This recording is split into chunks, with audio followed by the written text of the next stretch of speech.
Welcome back to Zach's Dookie Outdoors. Papa and I are out here today checking out the Catalpa tree and worm farm. A lot of work has went into this place, Papa and I. In today's video, I'm going to talk about everything. Talk about the trees, just different things, how we grew them, talk about the worms, show y'all some actual Catalpa worm eggs on the underside of these leaves. Baby worms. We're gonna pick some worms. We'll take them home and show y'all how you can either vacuum seal them or put them in a Ziploc bag with water. So we're gonna go through all that today. Going to be a long video. Here's our biggest and best tree. Absolutely beautiful tree. Got a few big worms on it. Now these trees right here, you wouldn't believe this. We've transplanted a lot of these trees. We've got them when they're 1-2 foot tall, put them in pots, half dirt, half Miracle-Gro potting mix, put Miracle-Gro plant food on them, and you wouldn't believe how fast they grow. Now this tree right here, they were about 5-6 foot tall 2 months ago, and now look at them. They are doing fantastic. Now, right here, let me show y'all this little setup we got. Each one of these trees, we build a little dam around it. This one's a little bit worn out, but you can see that little dam around it, and we got a 5-gallon bucket here. In the bottom of that 5-gallon bucket, take an ice pick, puncture a hole, that hose over the edge of that brick, and we fill 5-gallon bucket up full of water, put a couple scoops of Miracle-Gro plant food in it. We just go to each one. We got us a little system going. All that will slowly go right down in those roots. So we've grown these from 1-2 foot tall up, even seeds, and every year we'll have them in a small pot, bigger pot, and all those roots are concentrated in that one spot. So all that Miracle-Gro will fill up this whole area right here, and it will seep right down into those roots, and they're getting the full 100% benefit of that Miracle-Gro plant food. That's how we've gotten these trees to grow really fast, really quick. Show y'all this tree right here. It was only 5-6 foot tall. It took off. Crazy. Now, about May, some Catalpa trees, they'll bloom out and have flowers on them. Well, when those flowers fall off, they'll make these pods. Now, here's where you get the seeds. Now, you let them grow all summer. You get into winter, they start drying up, and they'll start cracking. About December, January, right in there. I'll go up there, pull some, get in there, get the seeds, and that's how we've grown several of these trees out here too. All the way from a seed, doing exactly what I said. They've already stripped this tree right here. We're gonna have to transplant a bunch of worms. When they do this, we'll pick a lot of these worms, take them to another tree with a lot of greenery left. It's another tree we just transplanted recently. There's Pawpaw. Got quite a few worms we're gonna get on this tree. I don't know if y'all can see this on the GoPro, but up in the top there's a hatch out. They're about 1-inch long worms now. 200 or 300 worms up there, but we got a lot of bigger ones we're about to pick on this. Some good ones right there. There's 5 of them. A lot of mediocre 1-2 inch worms on here too.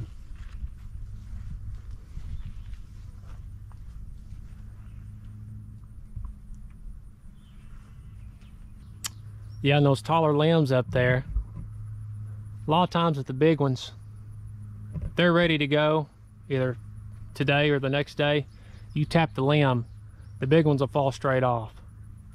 Now, if they're big, but they're not super big and not ready yet, a lot of times they'll stay on. But when they're so big, they're ready to be picked, tap the limb once, the majority of them will fall.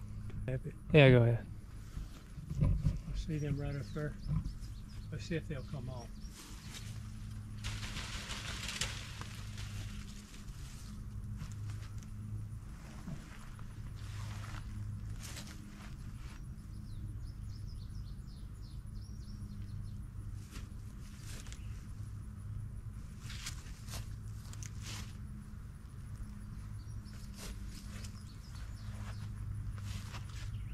And that was just one little limb there.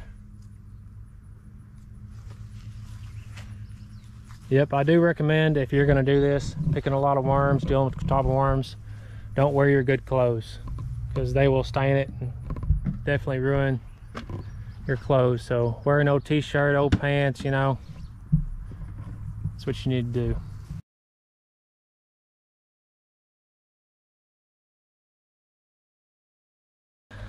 Here's what we do with the ice chest. Before, I just pick them, have 400 or 500 worms in a bucket, and they would be nasty, spitting and sputtering. Found out this idea. The old timers used to say, put them in the freezer, leave them overnight, and get them next morning, they'll come back to life.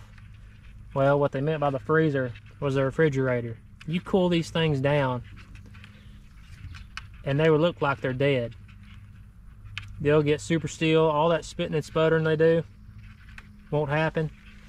So we thought of this idea with an ice chest. Put ice in the bottom, and in about 3 or 4 minutes we'll come back, and them worms will be not moving and will be still, not spitting and sputtering, and won't be near as nasty when you're dealing with them and putting them up. Yeah, when you have a tree like this, look at all them big worms just on what's left up here. You tap it, especially when they're on the stems and stuff. Pretty cool. They'll rain down like crazy.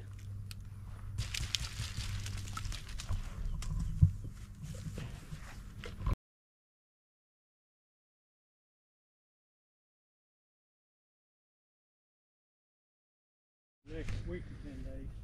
Yeah, we're gonna have a lot of worms next few days, next 2 weeks. We're gonna have to keep checking them.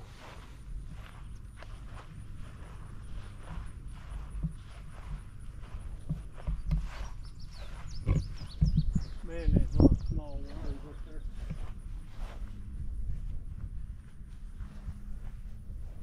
That's the tree I got them off of earlier. Yeah.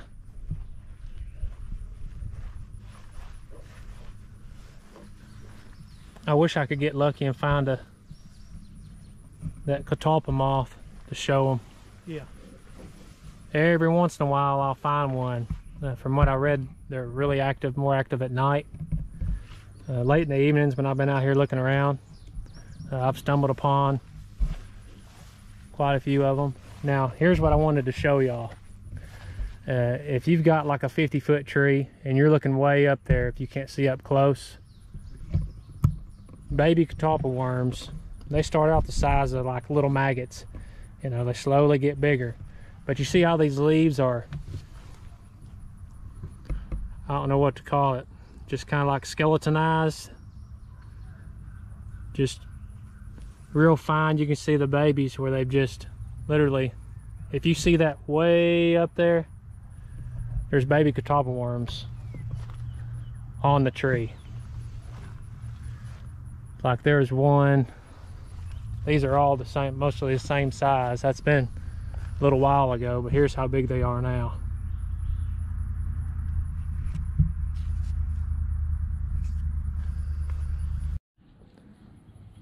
Okay, here is a great example of baby Catalpa worms. Just to show you, they're right in there.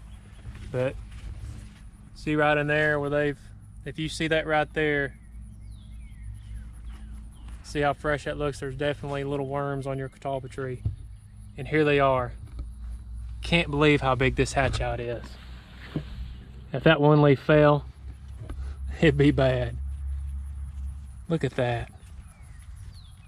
Oh my gosh.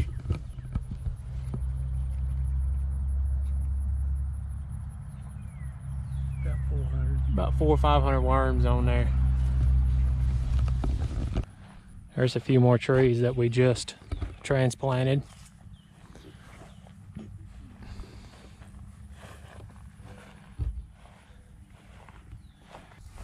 Yeah, we had some bad storms the other day and this one blew over, but the roots stayed intact, so we're just gonna leave it alone.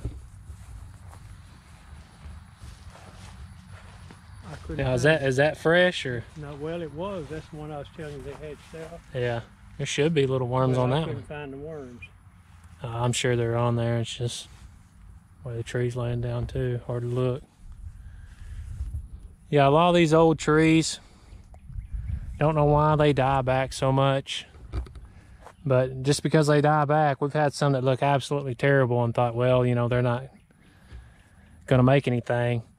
And like this one, it came back and it's got some greenery on it.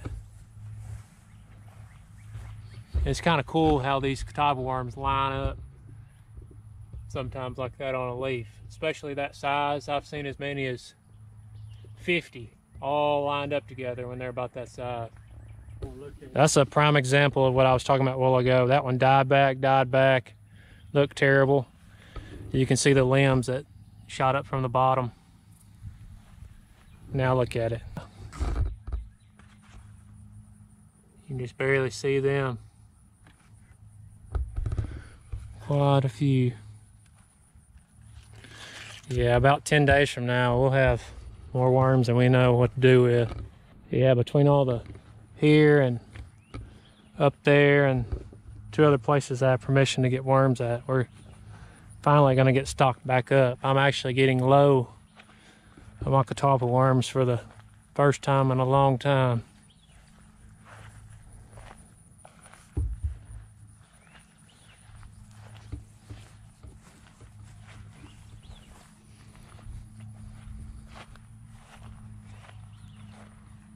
What was that one got worms on it?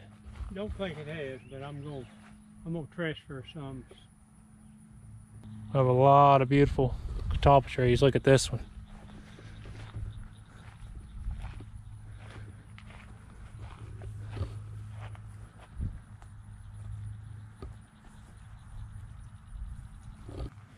Yeah, they'll eat that up probably by tomorrow evening or the next day.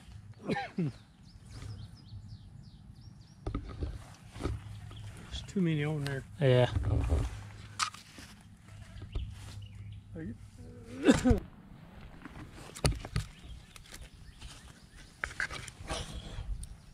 Okay, we're going to talk about the complete life cycle of a Catalpa worm. It's similar to the chicken and the egg. Which came first? You know, which came first, the Catalpa worm or the moth? Now, once a worm reaches full maturity, it'll fall, climb down the tree, go into the ground. It's pretty cool the way they go into the ground. They'll sit there and they'll just spin, try to burrow them a hole. 3 to 4 weeks, they'll come back out as a moth. Moth flies up to Catalpa tree and will lay eggs. They will always lay eggs on the underside of a leaf. I've never seen eggs on the top side of the leaf. It's always under them. And they will lay as many as 1 to 1,000 eggs from what I've read. I've seen as many as 20. And I've seen as many as 600. 600 eggs is a huge wad. It'd be like a big circle. They'll all be together. It's pretty cool to see. Then once those hatch, they'll be so small you can barely see them. They'll just get bigger and bigger, get full size, then the cycle starts all over again. You can have 3 to 4 cycles in one summer, but once it gets fall, I've seen worms as late as October. But about September, the ones that go into the ground, they know not to come back out till next summer. Winter, spring, the 1st of May hits, you'll start seeing some worms hatching out, a few. But the main crop is at the end of May. You know, here it is the 1st week of June, and you've seen all these worms. So those moths laid eggs at the end of May. A bunch of them did. Within a week, the eggs the moth laid will hatch out. That is the complete life cycle of a Catalpa worm. I enjoy doing this. When I first started learning about Catalpa worms, I used them for catfish bait. It was insane how many catfish we caught off of a worm. They say you can't catch big catfish off Catalpa worms. I've caught a bunch of 20, 25 pounders. That's big to me. I don't know about y'all. Cool experience dealing with these things. Papa and I really enjoy doing this, planting trees and learning all about the life cycle, trees, worms, everything. And we love doing it. We're gonna continue to do it. I think we have like, what, 60 trees out here? 65. 65 trees total. These worms that are in the ice chest, about to see y'all at the house and show y'all how I freeze them. So I'll see y'all there. Y'all will have to excuse the glare from that light. That's the only way y'all can see in the video. Now, I'm about to show y'all how I freeze my Catalpa worms. We are about to use a quart Ziploc bag with water. I wish I would have filmed this a while ago. I wasn't thinking. As soon as I threw these worms in the sink here, you can see I got water in there.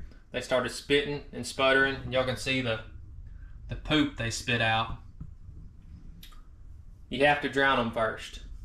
If I were to get those worms without drowning them, throw it in a Ziploc bag, fill it up with water, throw it in the freezer, over time it would turn really dark and nasty, and they stain your fingernails, and it's just terrible. Now, with that being said, the first time I ever used Catalpa worms, a buddy of mine got me a 6-year-old bag, and you couldn't even recognize the worms. They looked nothing like a Catalpa worm. If I didn't know what they were, I wouldn't have known it was a Catalpa worm. But I caught my limit. I caught 10 blues on the Arkansas River, and that's how I got started using these Catalpa worms. Really, really great bait, and that's pretty much all I use when I go fishing for channels and blues on the Arkansas River. Biggest one I've caught is a 27-pound blue using Catalpa worms. These things can hold their breath for like 40 minutes. If you were to take these out right now and just throw them on the counter, you give it about 5 minutes, they'd all come back to life. So anyway, you can see right here how nasty that water is. I pick up all the worms, I'll throw them over here, let it sit in water for about 10 minutes. Then one last time, I'll grab them, put them back over here, let them sit for another 10 minutes, and then I'll get them, put them in a Ziploc bag, fill it up with water, seal it off, and we're good to go. I'll show y'all some ones that I did about 2 weeks ago here in a minute.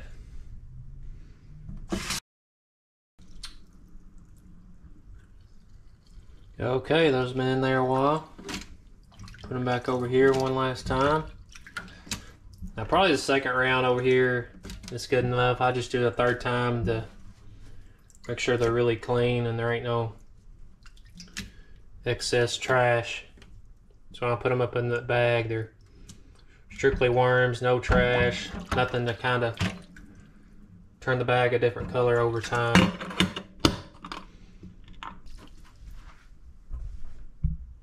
Usually on these quart Ziploc bags, I'll put 50 in here at a time. That's just my preference.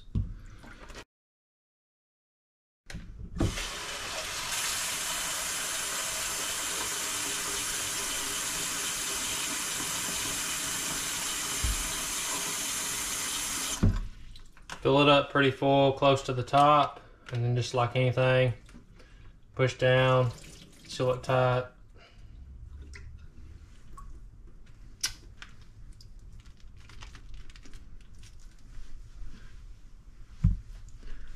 There you go. We're done.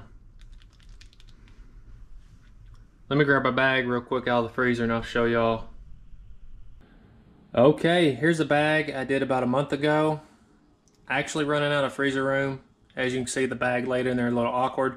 If you can, always lay it down flat and find a flat surface. Yeah, there's the worms. Now they'll look like that for several years. If you just grab the worms, didn't drown them, threw them in a bag while they're spitting and sputtering, froze them, the bag would turn over time dark, nasty, and when you use them, they'd stain the heck out of your hands. It's terrible. Now these normal ones right here, they'll still stain your hands a little bit, but soap, just a little bit of scrubbing, it just comes right off. Now the dark nasty ones, it's a lot of scrubbing. So definitely need to put them up like I said. Now I wanted to explain something else to y'all, what we used to do to these Catalpa worms and we've learned over the years. This is a bag from 2018. Look how great those worms look. Now we did the same thing like we're doing now, but at first we used to blanch these worms. Now what I mean by that, we get a pot full of hot boiling water, throw them in there, cook them for about 2 minutes, throw them in the ice cold water, and the old timers said that it toughened their skin up. Well, that's not necessarily true. I've proven that just putting them up the way I'm doing now, the skin is just as tough. And the thing, when we cooked them, it cooked the juice on the inside of the worm. When you'd hook them, it turned that green sludge into just juice. Still caught plenty of catfish on them, but these normal ones right here, you hook them, thick green sludge comes out. Just the scent, I know, is just way, way stronger rather than cooking them, blanching them like we used to 6-7 years ago. But yeah, that's a 6-year-old bag. So I hope this video helped y'all out. Good luck to y'all catfishing. Smash that like button for me. If you're not a subscriber, please hit that subscribe button. Thank y'all for watching. And that's it.